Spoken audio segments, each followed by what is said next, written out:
साथियों, दिल्ली सेवा बिल को मंगलवार को लोकसभा में पेश कर दिया गया है। गृह राज्य मंत्री नित्यानंद राय ने इस बिल को पेश किया। वहीं विपक्ष की कई पार्टियां इस बिल का विरोध कर रही हैं, तो कई पार्टियों ने इस बिल को अपना समर्थन भी दे दिया है।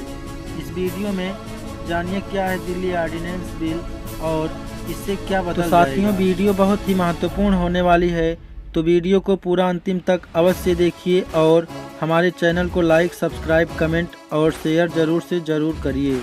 तो चलिए वीडियो को स्टार्ट करते हैं। Delhi ordinance bill 2023। साथियों, दिल्ली सेवा बिल मंगलवार को लोकसभा में पेश कर दिया गया है। गृह राज्य मंत्री नित्यानंद राय ने इस बिल को पेश किया। विधेयक में कुछ नियमों को ठीक किया गया तो कुछ चीज़ें हटाई गई हैं। विधेयक संसद के दोनों सदनों से पास हो जाता है तो दिल्ली में सरकार के सभी अधिकारियों के माध्यम से उपराज्यपाल के पास चले जाएंगे। आइए साथियों, सबसे पहले इसका पूरा मामला समझते हैं। क्या है मामला? साथियों, दिल्ली में राष्ट्रीय राजधानी क्षेत्र दिल्ली सरकार GNCTD अधिनियम 1991 लागू है, जो विधानसभा और सरकार के कामकाज के लिए एक रूपरेखा प्रदान करता है। साल 2021 में केंद्र सरकार ने इसमें संशोधन किया था, जिसमें दिल्ली में सरकार के संचालन कामकाज को लेकर कुछ बदलाव किए गए थे। इसमें उपराज्यपाल को कुछ अतिरिक्त अधिकार भी दिए गए थे। संशोधन के मुताबिक चुनी हुई सरकार को किसी भी फैसले के लिए LG की राय लेना जरूरी था। चलिए अब समझते हैं दिल्ली सेवा अध्यादेश क्या है। साथियों, मुख्य न्यायाधीश DY चंद्रचूड़ की अगुवाई वाली 5 सदस्यीय संविधान पीठ ने 11 मई को इस पर अपना फैसला सुनाया था। उन्होंने कहा था कि दिल्ली में जमीन, पुलिस और कानून व्यवस्था को छोड़कर बाकी सारे प्रशासनिक फैसले लेने के लिए दिल्ली की सरकार स्वतंत्र होगी। अधिकारियों और कर्मचारियों का ट्रांसफ़र और उनकी पोस्टिंग भी दिल्ली सरकार खुद से कर पाएगी। उपराज्यपाल इन 3 मुद्दों को छोड़कर दिल्ली सरकार के बाकी फैसले मानने के लिए बाध्य हैं। इस फैसले से पहले दिल्ली सरकार के सभी अधिकारियों के स्थानांतरण और तैनाती उपराज्यपाल के पास थे। हालांकि कोर्ट के फैसले के एक हफ्ते बाद 19 मई को केंद्र सरकार एक अध्यादेश लेकर आई। केंद्र ने government of national capital territory of Delhi ordinance 2023 लाकर प्रशासनिक अधिकारियों की नियुक्ति और तबादले का अधिकार वापस उपराज्यपाल को दे दिया, जिसके बाद इस अध्यादेश के तहत राष्ट्रीय राजधानी सिविल सर्विसेज अथॉरिटी का गठन किया गया। दिल्ली के मुख्यमंत्री, दिल्ली के मुख्य सचिव और गृह सचिव को इसका सदस्य बनाया गया है। मुख्यमंत्री इस अथॉरिटी के अध्यक्ष होंगे और बहुमत के आधार पर यह प्राधिकरण फैसले लेगा। हालांकि प्राधिकरण के सदस्यों के बीच मतभेद होने पर दिल्ली के उपराज्यपाल का फैसला ही अंतिम फैसला माना जाएगा। दिल्ली में अधिकारियों के ट्रांसफ़र पोस्टिंग के मामले में सुप्रीम कोर्ट ने जो फैसला सुनाया था वह केजरीवाल सरकार के पक्ष में था। ऐसे में इस कानून में संशोधन करके या नया कानून बनाकर ही पलटा जाना संभव था। संसद उस वक्त चल नहीं रही थी। ऐसे में केंद्र सरकार ने अध्यादेश लाकर इस कानून को पलट दिया। 6 महीने के अंदर संसद के दोनों सदनों में किसी भी अध्यादेश को पारित करवाना जरूरी होता है।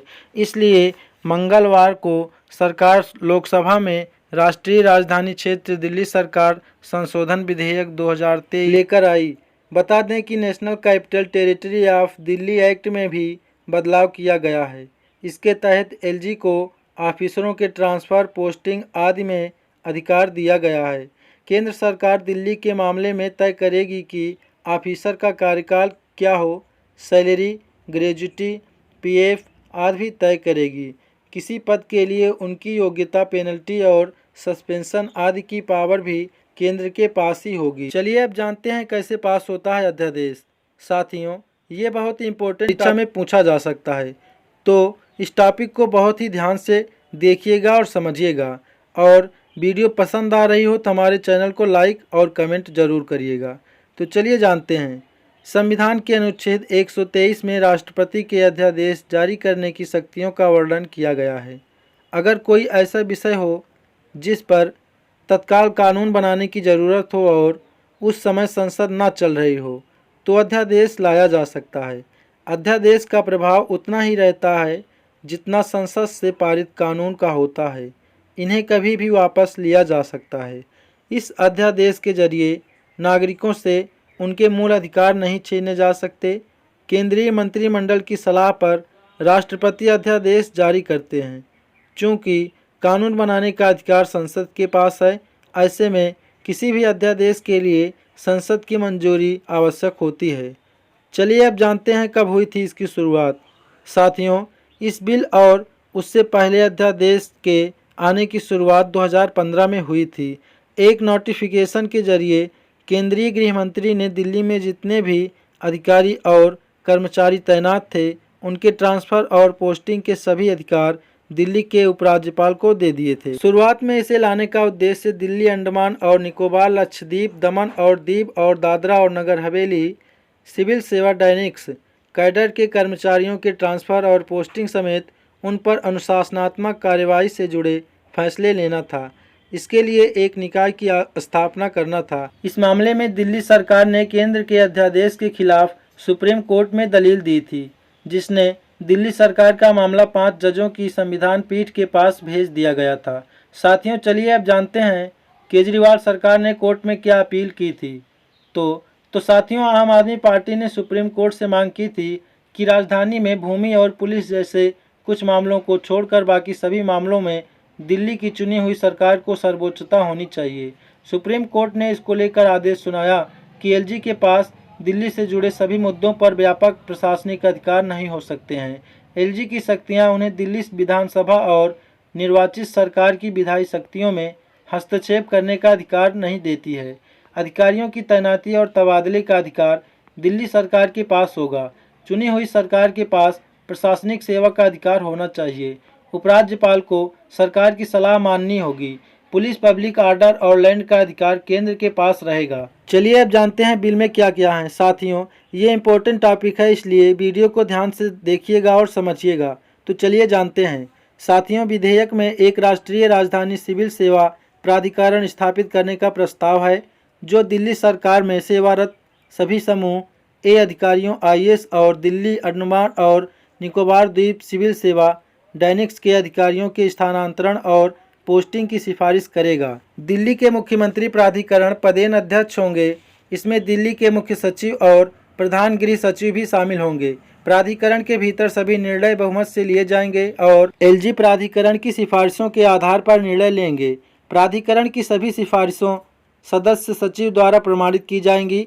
हालांकि उपराज्यपाल ग्रुप ए अधिकारियों के बारे में प्रासंगिक दस्तावेज मांग सकते हैं और अगर कोई मतभेद है तो उपराज्यपाल का निर्णय अंतिम होगा। प्राधिकरण उपराज्यपाल को स्थानांतरण, पोस्टिंग और सतर्कता जैसे मुद्दों पर सलाह देगा।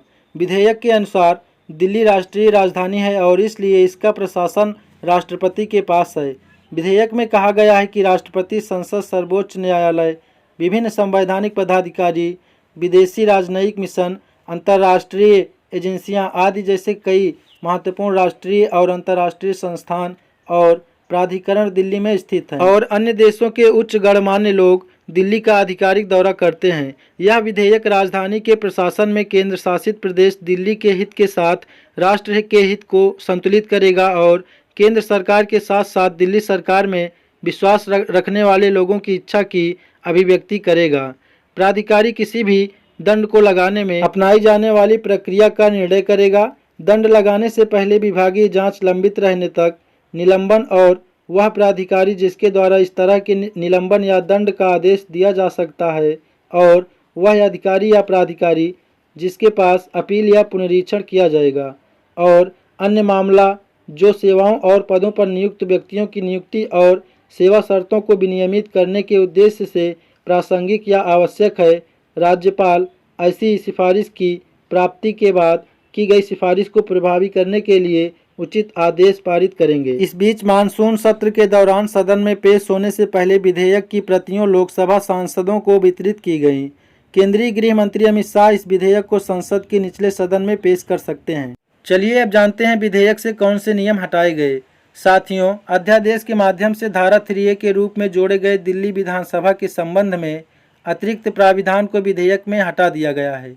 अध्यादेश 3A में कहा गया था कि किसी न्यायालय के किसी भी फैसले या आदेश में कुछ भी शामिल होने के बाद भी विधानसभा की सूची सेकंड की प्रविष्टियों में उल्लेखित किसी भी मामले को छोड़कर अनुच्छेद 239 AA के अनुसार कानून बनाने की शक्ति होगी।